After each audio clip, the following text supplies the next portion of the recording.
તો અનાથાશ્રમ ને વૃદ્ધાશ્રમના કામ માટે તમારા સહયોગની જરૂર પડી છે, કારણ કે હજી આપણે આશ્રમનું કામ શરૂ પણ નથી કર્યું અને આશ્રમની જગ્યાનું જે ભરતી કરવામાં, લેવલ કરવામાં ઘણો બધો ખર્ચો થઈ ગયો છે.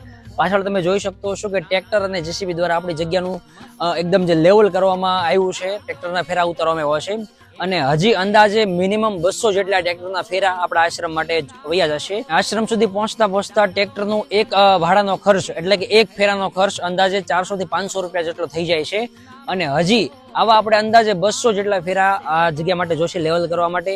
તો જગ્યાનું લેવલ થાય ત્યારબાદ આ જગ્યા ઉપર આપણે અનાથ આશ્રમ અને વૃદ્ધાશ્રમનું કાર્ય શરૂ કરવાનું છે અને અનાથ બાળકોની રહેવા, જમવા, ભણવાની બધી સુવિધા આપણા આશ્રમ દ્વારા પૂરી પાડવામાં આવશે અને વૃદ્ધાશ્રમ માટે પણ બધી સુવિધા આપણા આશ્રમ દ્વારા પૂરી પાડવામાં આવશે. માટે બહુ મોટું કાર્ય આપણે શરૂ કર્યું છે.